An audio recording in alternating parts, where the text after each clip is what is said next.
Alright, so, I wasn't gonna make a video about this game initially, but after having played it for a few hours, I could not help it. Forspoken on the PS5. You know what I hate? Characters with no personality. And you know what's a perfect example of that? Characters who quite literally sound like they're in a Marvel movie. One-liners. And this, of course, leads us to Frey, the main protagonist of Forspoken. Obviously, this game has generated a lot of buzz in the last few days, most of it bad, and with everybody already being aware of that, I didn't care much for it until I played it around 3 days ago or so. Frey is a New Yorker who's suddenly thrown into the magical fantasy world of Athia, which is ruled with tyranny by the Tantas. I'm not gonna go much in depth into the story at hand here because it's mostly just bland and uninteresting. There are some cool and interesting elements, but they're mostly just overtaken by how in-your-face and simplistic the story and the gameplay itself is. What the point of this video is that I want to talk about specifically Frey, and why I absolutely despise her. I know you might be reading the title right now and it may look like I'm suggesting that she's well written and the writers are amazing and that this video is meant to praise the writers and Frey's character. That could not be further from the truth. What I'm saying here exactly is the writers did such an impeccable job of just writing a character that is so flat out unlikable, snarky, and annoying that I have no choice but to praise them for how well they did that. I can say without a shadow of a doubt that there isn't a single moment in this game where Frey isn't just being such a flat-out snarky, annoying, mean smartass, with dialogue that sounds like it was written by a mix of Marvel movie writers and Twitter users. When I say the dialogue in this game f***ing sucks, I seriously mean it. And I'm not talking bad delivery or cheesy lines kind of bad dialogue like it's Resident Evil 1 on the PS1 or Devil May Cry. What? What is this? With lies! I mean just straight up bad, annoying dialogue that's literally just designed in a way to piss you off. 99.1% of this game is the main character just being a snarky, narcissistic, insufferable asshole with no redeeming qualities whatsoever. And you know, this doesn't automatically qualify as bad writing, a lot of characters start out as assholes. But the fun of it is when you witness something known as character development. Character development is when you take an asshole of a character like Frey, and as the story progresses and develops, so does she and her characteristics, as she opens up more, she becomes nicer, she has an arc of redemption, and she gains more depth, personality, with clear motives. Essentially, human nature passing from one end to another. Want some good examples of character development? Cloud Strife, Arthur Morgan, Big Boss, Jason Brody. Hell, here's some non-video game examples. Jimmy McGill, Jaime Lannister, Vegeta. Now what if I told you Frey went through absolutely none of what I just talked about? Yeah, you heard me. No development whatsoever when I say she's an insufferable narcissistic prick throughout the entire game and doesn't go through the slightest hint of a change. I seriously mean it. I am not joking when I say this. I was playing through this entire game waiting for a change to come, for something to happen to Frey, for her to change her attitude up and do better and become a better character. But all the game does is make you miserable and bored playing a character that you don't like. Playing or watching a character who's an asshole to everyone around them usually pays off because you get to see them grow as a person, and you get to see everyone around said character grow to love and respect them as well.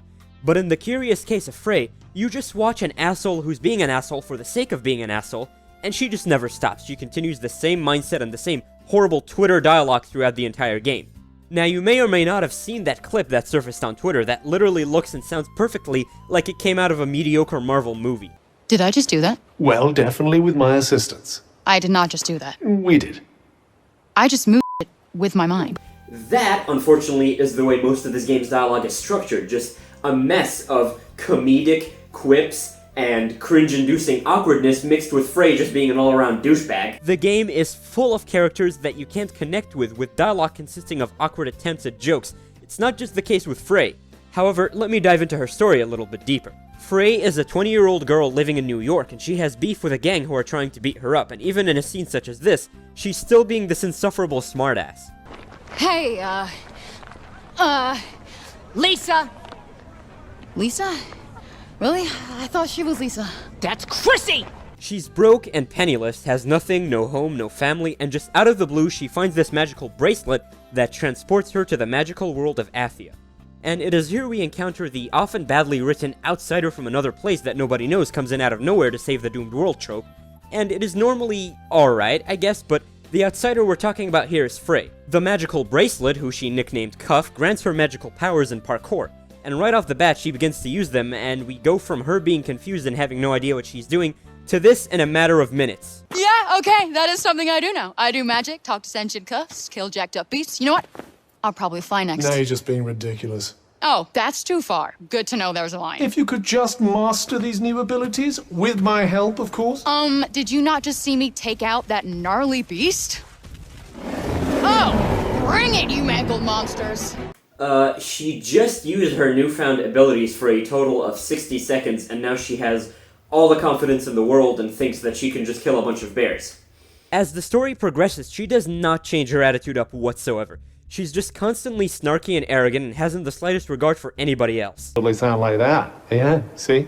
Two can play at that game. You're f***ing stupid. And when I say she doesn't change throughout the story, I mean that long term. Usually a character stays an asshole for maybe a third of the game, then they become less of an asshole as time moves, and halfway through the game they're somewhat nice, and by the end they're sweethearts. Well, let's go near the end of Forspoken and examine Frey's character and see if she's changed even a little bit. I presume it would be unrealistic for her character to magically just become a sweetheart, so let's just hope that she's opened up and is at least just a little bit nicer, right? Yeah, I don't know how to tell you this, but You see this scene right here? This is Auden, a good friend of Frey's throughout the game who is an incredibly nice girl and has helped Frey and saved her life numerous times. Auden literally just lost her father Robian, and how does Frey treat her? She basically just gets mad about not being able to leave Athia and starts shouting at Auden, who's grieving the loss of her father, whom she was just reunited with, telling her how she doesn't care about anybody or if the world burns because it's not her home and she never belonged here. we just established how you never had a home or anybody who loved you to begin with, and now these people welcome you with open arms and you complain about it, and you just complain about having nobody and no place? She just comes off as so entitled, and that's putting it mildly considering who she's speaking to and in what situation that person is.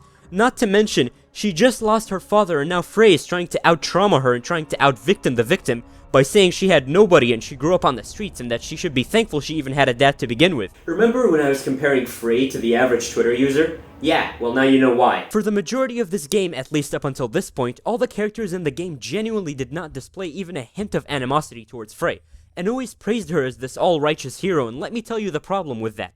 You know what I came to realize recently? Something that had me flabbergasted for a second when I looked at it and thought to myself, holy shit, that is completely true. And it's the fact that when a character is written to be absolutely awful and a plain asshole, but everyone in the story likes the character and always praises them, then it's a self-insert for a writer who's an insufferable person in real life. The game doesn't paint Frey's actions and words as something bad, and the characters all love her, because the writer doesn't see anything wrong with how Frey acts in the story. And that's bad enough, but in general nowadays, a lot of writers seem to think that making a character an asshole is cool and equals good character writing because, relatable. Firstly, it is not. And secondly, here's a fun fact. You don't have to be narcissistic and all around mean to everyone around you. That doesn't make you a strong, independent person. It just makes you an asshole.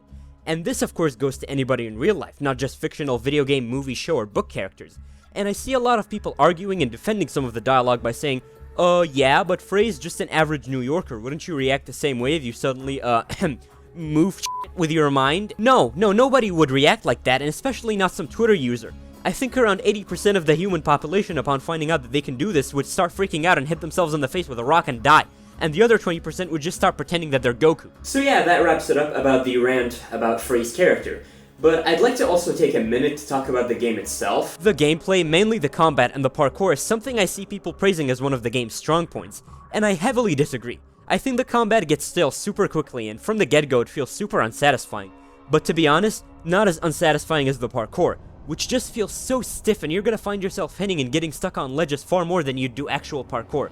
It just doesn't feel fluid. The story itself had some interesting concepts, but is just as generic as they come. None of the moments felt like a good payoff for having to play this insufferable prick. And the main antagonist lacks motives and is just so empty. I never thought it would be so jarring to watch as the characters continuously point out that, yes, bad villain is bad villain for this particular reason. So many times, over and over again throughout the game, and especially near the end. Let us experience why the villain is the villain. Let the story tell us through the villain's actions, not the character's words, because a really stupid thing to do as a writer is just tell the person experiencing the story what to do and think. You're just constantly told that yes, the villain is bad because it does this bad thing. It's just such a non-charming way to get through a story. And that wraps it up for this video. I think I've ranted all that I can about a game which I wasn't even excited for or planning to buy in the first place. And I didn't. I literally played it at a friend's house and I still felt like I deserved a refund. You wanna know something funny? The way the game teased a sequel at the end. Yeah, buddy, I have some bad news. I don't know if that sequel is ever gonna see the light of day after all this. I would also talk about the graphics and the visuals of this game, but I would rather not, considering they look good in some places and not so much in others. But either way, I would rather not further dive into modern-day gaming's unhealthy obsession with graphics. So yeah, that's all. Alright, I'm gonna explode now. Hi there, I see that you're still here. Is that because you're thinking of hitting the subscribe button? Come on, you should do it, especially if you want to see more videos where I act pretentious and rant about stuff. Thanks for watching, bye now.